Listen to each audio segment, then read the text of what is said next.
नमस्कार मित्रांनो, युनिक गुरुकुल क्लासेस मध्ये आपले स्वागत आहे। आज मी तुम्हाला शिकवणार आहे मोडी लिपीतील मूळाक्षरे। ज्या मोडी लिपीचा वापर छत्रपती शिवाजी महाराजांनी कागदपत्रे व हस्तलिखितांमध्ये जास्त करण्यात आला होता, त्या काळी मोडी लिपी तुम्हाला आज शिकवणार आहे। या मोडी लिपीचे प्रामुख्याने 4 खंड पडतात: यादवकालीन, शिवकालीन, पेशवेकालीन आणि अग्रकालीन। त्याच लिपीचा आज आपण अभ्यास करणार आहोत। चला या बघू। आहे अला मोडी लिपीत असे लिहितात। त्याचे दांडे जोडायचे हात न उचलता लिहिण्यासाठी मोडी लिपी खूप प्रसिद्ध आहे, म्हणून हात न उचलता लिहिण्याचा सराव जास्त करा। आ लिहिताना दांड्याच्या वरून रेघ आणून खाली वळवायची व वर जोडायची। पुन्हा प्रत्येक अक्षरे वरती पुन्हा जोडले जाईल याची काळजी घ्यावी। ई, आता मराठी मूळाक्षरामध्ये ई हे ऱ्हस्व दीर्घ वापरले जातात, पण मोडी लिपीमध्ये ऱ्हस्व दीर्घाचा प्रमाण वापर नसतो, म्हणून दोघांना एकच धरून ई। उ मध्ये तसेच असते। देवनागरी लिपीमध्ये उ ऱ्हस्व दीर्घ धरला जातो, पण मोडी लिपीत तोही धरला जात नाही, म्हणून उ। रू जरा जेमतेम देवनागरी सारखाच, फक्त हात न उचलता रू। आणि ए लिहिताना अ काढतात त्याच प्रकारे काढायचा, फक्त वरती रे घेतली की तो ए। ऐ लिहिताना लिहायचा आणि वरती 2 रेषा जोडून खाली जोडायच्या। 2 वेगळ्या रेषा जोडायच्या नाही, एकाच रेषेला चंद्रासारखा आकार देऊन खाली जोडणे म्हणजे ऐ। ओ लिहिताना आपण आचा वापर करणार आहे, कारण की तो आ सारखे खाली जोडलेले असतील, वरती एक रेघ असते, म्हणून ओ।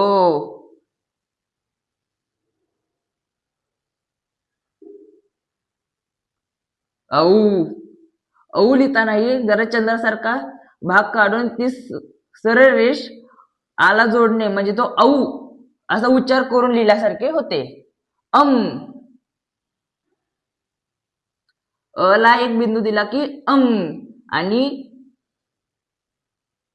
हाला शेवटी 2 विसर्ग दिले की आहा।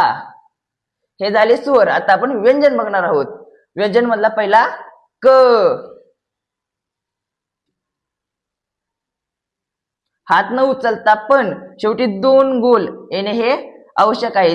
त्या 2 गोलामुळे तो क आहे हे सुस्पष्टपणे जाणून येते। ख। ख लिहिताना वरून रेघ आणून 2 असे मध्ये भाग पाडल्यासारखे करायचे आणि मग वरती जोडायचे। हा ख चा उच्चार, इथं ख चा उच्चार करणे आवश्यक आहे।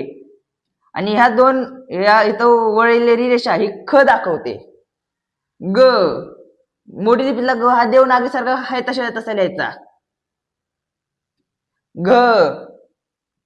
गलाही तसेच लिहिले जाते। आणि हा न ची फक्त ही दांडी आहे ना, ती लिहायची नसते, सरळ एक बिंदू, त्याला नागमोडी रेष काढायची ने बिंदू टाकायचा।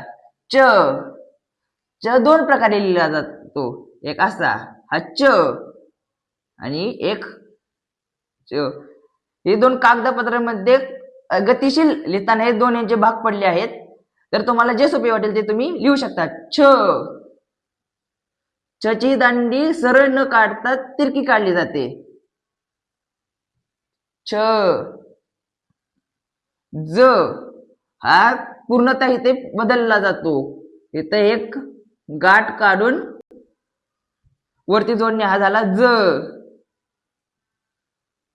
ज काढताना ह्याची मूळ दांडी न देता ई सारखे काढणे व इथे रेष न देता गोल गाठ काढून वरती जोडणे हा झाला झ। हा अजून एक न, जो संस्कृत मध्ये जास्त प्रकारे वापरला जातो। याला लिहिताना एक वाटी काढणे, त्याला एक गाठ काढून वर जोडणे हा झाला न। त्यानंतर ट ला ही दांडी न काढता जरा ड सारखा लिहिला जातो, हा झाला ट। ठ ला जरा ड सारखा लिहायचा, फक्त एक बिंदूचा फरक असतो, तो म्हणजे असा ठ। ड लिहिताना जरा ट ट सारखाच पण जरा आखूड. हा झाला ड. ढ मध्ये याची गाठ आत ती बाहेर टाकायची असते, तशी की ठ. न लिहिताना ह्याच्यामध्ये गाठ काढणे म्हणजे तो न असतो. त. तलाही जरा देवनागरी सारखाच पण हात न उचलता, जसा की त. थला जरा ख सारखा पण ह्याची गाठ वर येते खाली घेणे, झाला थ. द. जरा ग सारखा फक्त दांडी न टाकता त्याला उभा लेणे, ध. जरा द सारखा पण एक गाठीचा फरक पडतो, तो म्हणजे ही, ध. न. जरा ज सारखा पण भरीव गाठीचा, प. प काढताना दोन वाट्यांमुळे तो प आहे हे सुस्पष्ट दिसणे आवश्यक आहे. फ.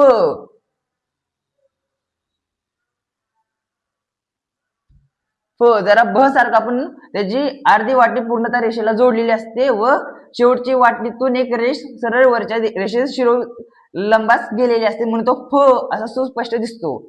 ब. ब लिहिताना जरा द सारखा पण इथना अर्ध्यातनं रेष वर, इथं हा कोणा दिसणे आवश्यक आहे. ब. हे दोन गाठी काढली की उभी रेष न टाकता त्याला अजून एक गाठ काढणे आणि वर जोडणे, तो जरा भ. किंवा काय काय मोडी लिपीमध्ये भ आहे तशा तशा देवनागरी मध्ये सारखाही लिहिला जातो. म. दोन वाट्या जरा क सारखा पण ह्याचे तोंड न मोडता सरळ दोन गाठीच्या रेषा शिरोलंबाला जोडणे म्हणजे तो म. य. एक गाठ आणि उरलेली दांडी शिरोलंबाला फिरून टाकणे म्हणजे तो य. र. एक अर्धवट वाटी डायरेक्ट शिरोलंबाला जोडणे म्हणजे तो र. पण र चा उपयोग मोडी लिपीमध्ये शक्यतो असं न करता र ची करामत म्हणून, समजा हे इथे एक अक्षर असले तर त्याच्या शेवटी दांड्याला हे असे अक्षर काढून करामत वापरली जाते आणि त्याला र ची करामत म्हणतात. शक्यतो मोडी लिपीमध्ये र ची करामत जास्त वापरली जाते. ल. देवनागरी 4 हा एकाने त्याला शिरोलिंब टाकणे हा तो ल चा एक प्रमुख उच्चार असल्यासारखे ते दर्शवतो. व.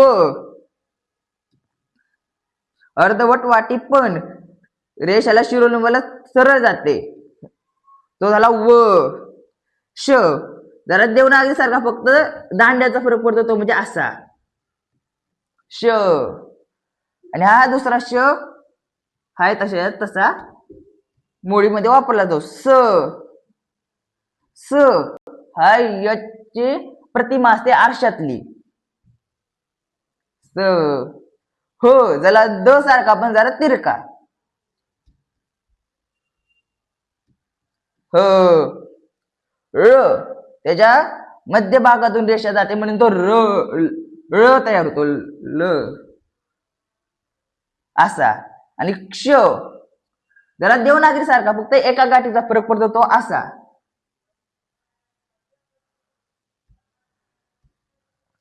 इथे जी रेषा असते इथं फक्त त्याची गाठ तयार होते आणि ती जोडली जाते. हा झाला त्र.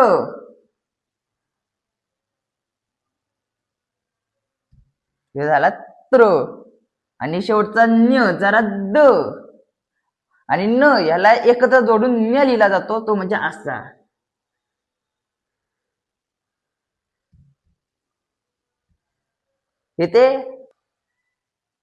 इथे मोडी लिपीची मुळाक्षरे हा अध्याय संपूर्ण झाला.